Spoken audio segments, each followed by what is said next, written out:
Hello students, in this lecture I will explain why the motor starts, DC motor draws a heavy current at the time of starting, and what we can do to reduce this starting current to a safe value. So as you know from the previous uh, lecture, we can write the armature current as V minus E upon RA, supply voltage minus back EMF upon the armature circuit resistance. This back EMF or induced armature EMF is proportional to speed if the flux is constant. So it is V minus K omega M upon RA. At full load, a shunt motor or separately excited DC motor is designed such that the back EMF is about 95% of the supply voltage at full load. So at full load, the current will be equal to 0.05 V upon RA. If suppose the supply voltage is 100 volt, resistance is 1 ohm, then full load current the motor will draw will be equal to 5 amperes. What happens at starting? When you start the motor, just switch on the supply. Then what happens? The motor is stationary, speed is 0. So what is the current there? V upon RA. So if I put the value of V here, it is 100 upon RA. So it is equal to, it will be equal to 100 amperes. So this current will come out to be equal to 100 amperes. And this is, you can say from here that it is 520 times the full load current. The motor which was designed for 5 ampere current will draw a current of 100 amperes at the time of starting. So the starting current in DC motor is very high, maybe 20 times, 30 times, even 50 times of the rated current. So this depends on the value of the resistance and the design of the motor. So this current is very high, and this current cannot be allowed to flow even for a short interval of time. What is the permissible value of the starting current?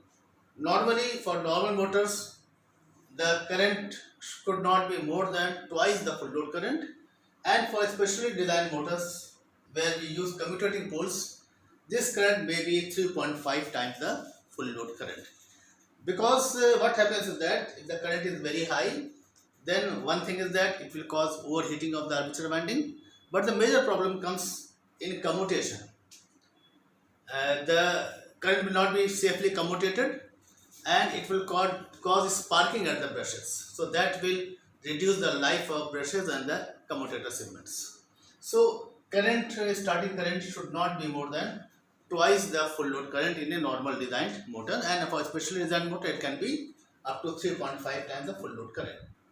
So this has to be limited. Main problem is this because of commutation failure. In the case of induction motor, the current drawn is normally 5 times the full load current at the time of starting. So in that case we can start the motor without a starter, because the motor will start up very quickly and reach the rated speed, and the motor will not be overheated because of current drawn for short interval of time, because heating takes place on time. As you remember, in the previous unit we discussed the thermal time constant of the motor. It is quite high, so the temperature rise will take say 20 minutes, 30 minutes or 40 minutes. So the flow of current for short duration of time will not cause much heating in the winding. So that is not the problem. So induction motor can be safely started without any starter. But in the case of DC motor, it is a must. You have to use a starter when you want to start a DC motor. So as you see here, this starting current is equal to V upon RA. So what is the remedy? What you can do to reduce the starting current? There are two possibilities. Either you reduce V, the supply voltage at the time of starting, or you increase the armature circuit resistance at the time of starting. That is, you insert some external resistance in series with the armature at the time of starting, and as the motor speeds up, this resistance can be gradually removed from the circuit. So these are the two methods which can be used for reducing the starting current. If the motor is used for only for full load speed, for the rated speed, speed control is not required, then we shall not be using any voltage control technique to reduce the voltage. So in that case, we have to go for this second method, that is we have to use some 3-point starter or 4-point starter, which inserts some resistance in the armature circuit at the time of starting, and as the motor gains speed, that resistance is gradually cut out from the circuit.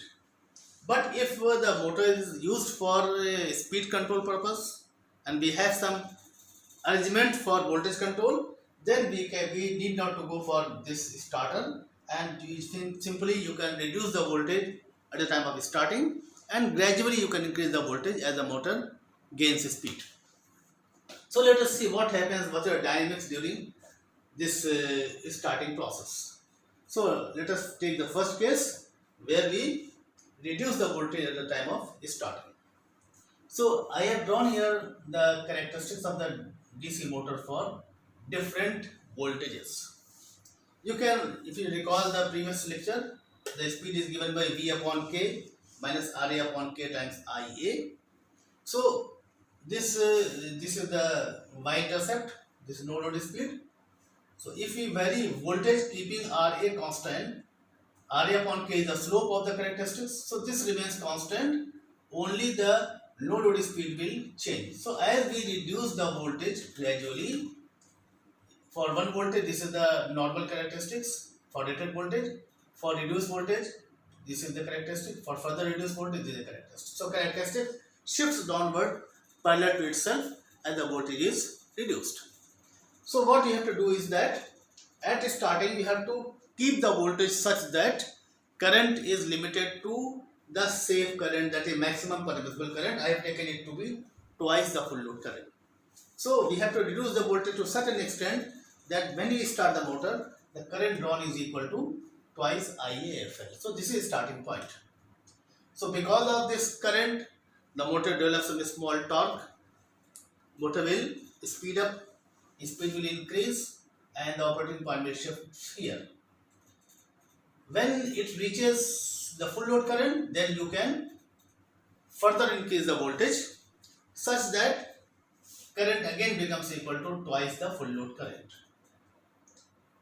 Then again, because of this increased voltage, again the motor will speed up as the torque is produced, and the operating point will shift from here to here.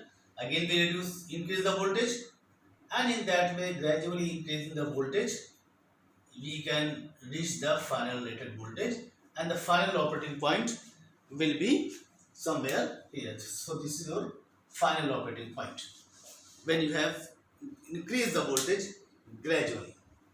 So care has to be taken that you have to increase the voltage only gradually, otherwise the current may exceed the safe limit. For example, instead of reducing the voltage, let me number these voltages. So suppose this is the 1, 2, 3, 4, 5, 6. There are 6 steps of voltages, and finally we reach the rated voltage.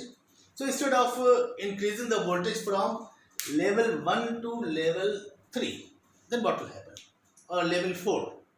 In that case, if we increase the voltage from V1 to V4 directly, then what will happen?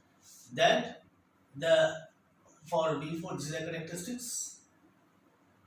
So starting current, the current will exceed and it will reach here. So it is much more than the permissible current. So you have to take care that the voltage is increased only gradually. So this is the case. And in case we directly apply the rated voltage, then what will be the current? You can just go on extending this curve. It will finally meet this x-axis at some point. That will be the starting current of the motor. That is maybe around 20 times the full load current of the motor.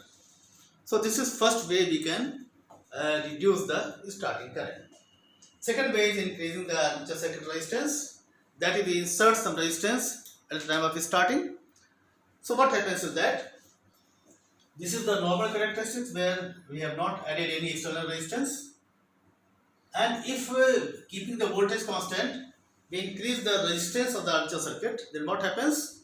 The slope of the characteristic will increase.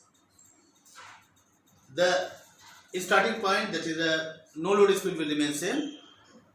So the slope will increase. So we have to insert such a resistance that when you start the motor, switch on the supply, then the current should be equal to the maximum permissible current.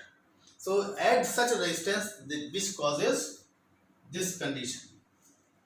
So add a resistance, motor will start here in initial operating point, and the current will flow. As the current flows, the torque is produced, motor will accelerate, operating point will shift here, and as we reach the full load current or below that, we can reduce the external resistance such that this becomes the new characteristics. So this is 0 resistance, say 1 and 2. I have for clarity I have taken only 2 steps. So here you have decreased the resistance to R1, operating point will move here, and again it will accelerate, and here again we have reduced the resistance and removed the external resistance. So as soon as we reduce the resistance or remove the resistance, speed doesn't change instantaneously because the motor has a high mechanical time constant. It takes some minutes to change the speed. So this means that as soon as we reduce the resistance, the operating point will shift immediately to this point. And now because of the torque, the motor will accelerate, and finally we reach the final operating point like this. So in that way you can keep the current of the motor within safe limit, and motor will start up quickly and reach the final operating point. So these are the two methods which are used for starting a DC motor. That's all for today. Thank you.